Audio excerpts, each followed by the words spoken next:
Food waste adalah sebuah problematika yang kita hadapi di zaman sekarang. Apa itu food waste? Food waste atau sampah makanan merujuk kepada makanan siap konsumsi dan memenuhi gizi seimbang yang terbuang begitu saja. Diambil dari data pengelolaan sampah pada tahun 2017 sampai 2018 dari Sistem Informasi Pengelolaan Sampah Nasional, Kementerian Lingkungan Hidup dan Kehutanan, sampah yang mendominasi di daerah Jawa adalah sampah makanan dengan presentasi sebesar 46,75%. Peningkatan sampah makanan tersebut disebabkan oleh peningkatan gaya hidup konsumerisme. Salah satu contohnya dapat dilihat dari adanya tren ngopi di kalangan masyarakat.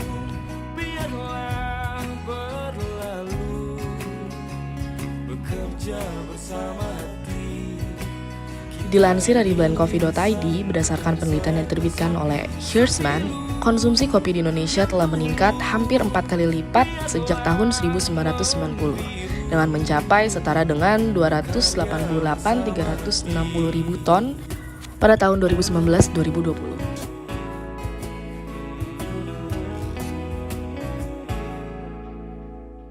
Nongkrong di kedai kopi atau nongki di kedai kopi telah menjadi gaya hidup baru bagi masyarakat perkotaan, terutama di daerah Tangerang Selatan. Berbagai kalangan mulai dari pelajar, mahasiswa, hingga pekerja kantoran menjadikan tempat kopi sebagai rumah ketiga mereka setelah tempat bekerja mereka. Berbagai aktivitas pun dilakukan, mulai dari meeting, melakukan pekerjaan, ataupun hanya sekedar nongki cantik. Banyak sekali kedai kopi yang terdapat di kota Tangerang Selatan, salah satunya adalah kedai meja kecil atau kerap disebut mecil.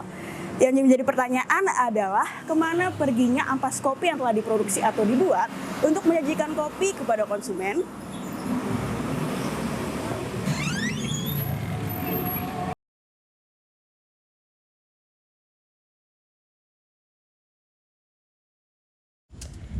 Kami akan mewawancarai salah satu narasumber barista di coffee shop di daerah Pamulang, Tangerang Selatan, Reza Aksal Murdani, yang berpengalaman 1,5 tahun di dunia barista kopi.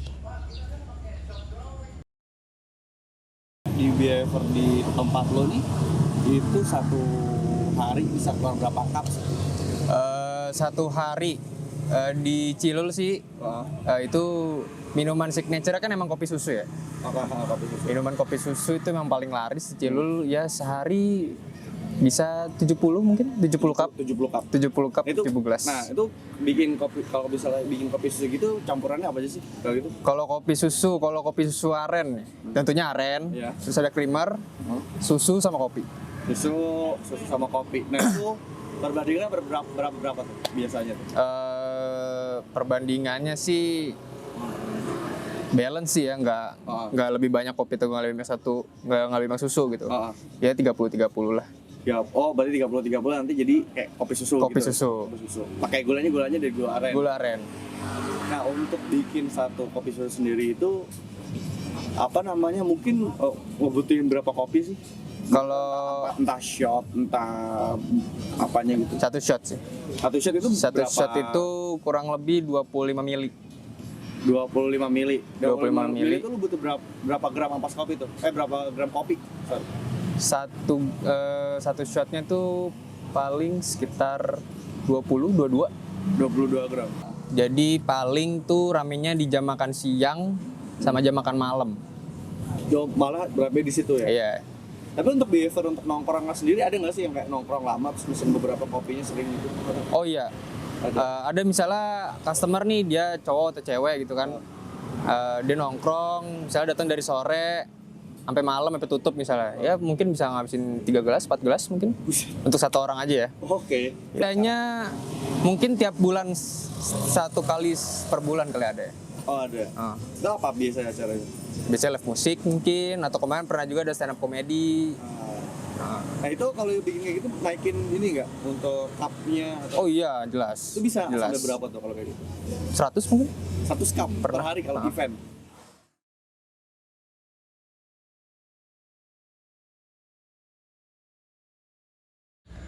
Untuk mengetahui lebih lanjut dari supplier kopi, kita akan mewawancarai Om Ralph sebagai owner dari Kopi Kobar.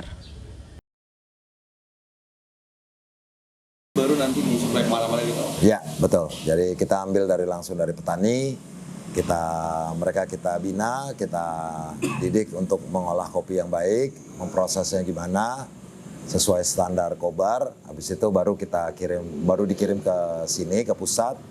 Lalu kita roasting di sini. Kemudian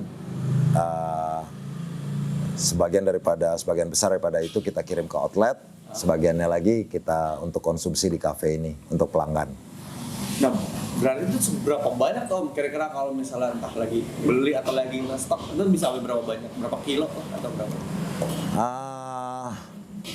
Nggak pernah dihitung ya berapa kilonya ya. Kira-kira tuh berapa tuh Om? Berapa karung Kalau gitu? banyak sih karungnya sih. Kira-kira Cuman berapa tuh? 100 kilo, apa berapa kilo, apa 50? ya kalau dilihat di Cafe Kobar ini kan di situ kan ada toples ya. Iya. Ukuran toples besar ya. Itu kapasitasnya itu kalau nggak salah satu toples itu 5 kilo. Nah itu kurang lebih kalau nggak salah sih ada 20-an kilo. 20-an toples. Oke. Jadi kalau dikali 5 aja di kafe aja udah ada 100-an kilo. Ya kan? Nah jadi iya. Nah belum lagi di outlet-outlet kafe-kafe Kobar yang lain.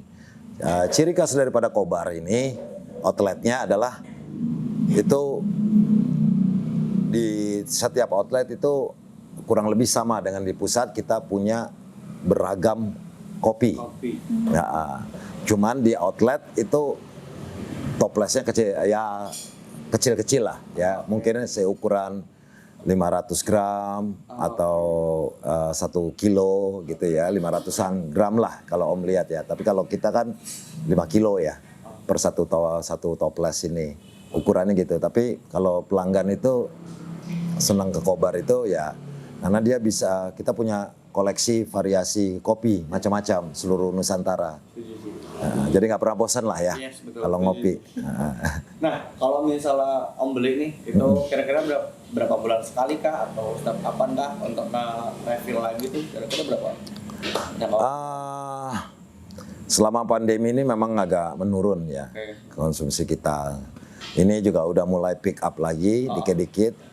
Ya kalau Om lihat sih selama 2 tahun pandemi ini mungkin adalah sebulan sekali lah. Sebulan sekali. Tapi kalau dulu itu setiap minggu kita pasti ngerosting. 100 kiloan lah, segituan. Lebih.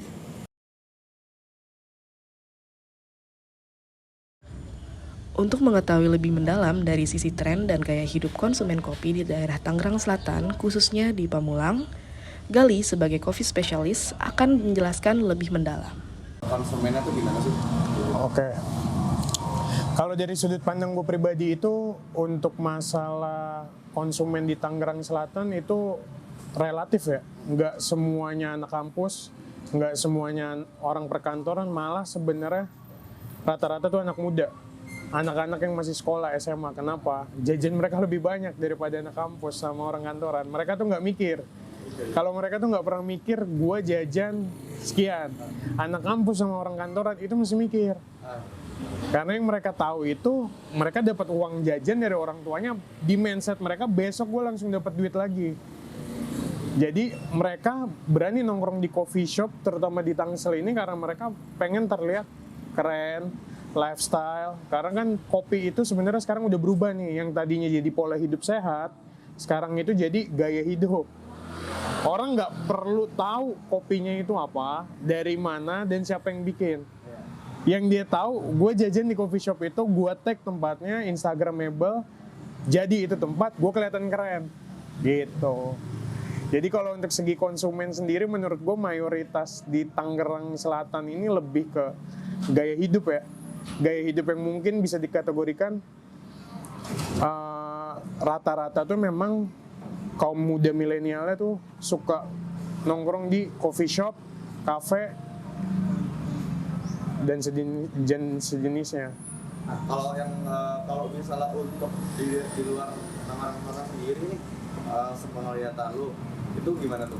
Oke.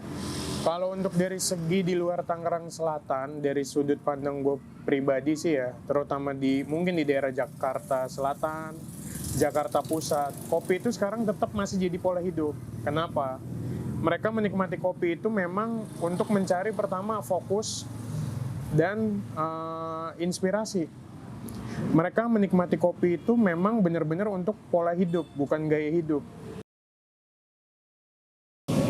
Tapi lu tau gak sih kalau misalnya ampas kopi itu sebenarnya jadi penyumbang sampah food waste juga terbesar. Wah, gua nggak tahu sih kalau itu. Berarti memang edukasinya Emang masih kurang kayak deh. kurang. Tapi menurut nih, unik gak kalau misalnya dalam satu kafe itu setelah setelah dipakai ini jadi kopi, setelah dibuang, ampasnya bisa dipakai lagi, menurut itu asik atau unik gak? Kalau begitu? Asik sih, karena ya itu bisa jadi peluang usaha juga nggak sih buat kafenya juga, ya kan misalnya di ampas kopinya nih kan itu udah orang taunya tinggal dibuang aja kan. Kalau misalnya bisa diolah lagi jadi barang atau kan bisa jadi cuan lagi. Kalau di Kobar, kita semua ampas kopi itu tiap malam kita taburkan di halaman. Nah, kebetulan di sini kan halamannya luas ya, jadi luas sekali. Jadi tiap malam itu bubuk ampas-ampas kopi ini kita sebarkan aja di pohon-pohon. Jadi dia jadi pupuk sebenarnya. Simpel itu sebenarnya Om ya? Simpel itu aja. Dan itu juga aromanya kan masih enak ya, masih kopi ya. Jadi sekaligus juga untuk kita nggak perlu pakai minyak wangi ya ke pohon ya, untuk bikin wangi ya. Langsung dari ampas kopi juga udah aman. Kalau dengan ampas kopi sendiri, itu yang sering diajarin mentor gue ini, ampas kopi ini gini, sistemnya itu sama aja. Kopi itu ciptaan Tuhan yang tumbuh dari tanah, akan kembali ke tanah. Makanya ketika kopi mulai dari green bean, dicuci, dijemur, sampai disteril lagi, masuk ke roastery, digoreng, diistirahatkan, sampai ke coffee shop, ke barista, sampai ke konsumen dan jadi ampas, itu kopi itu masih bisa digunakan. Kenapa saya bilang masih bisa digunakan? Bisa balik lagi ke pupuk, ke tanah, bisa untuk masker wajah, dan bisa untuk menjadi pengharum toilet. Ampas apa? Ampasnya banyak kegunaannya sebenarnya. Makanya gue bilang tadi, balik ke topik, ciptaan Tuhan itu nggak ada yang minus. Semuanya itu bisa dipergunakan karena itu memang hasil karya Tuhan. Balik lagi cara kita itu naruh posisi mengamatinya itu dalam hal apa.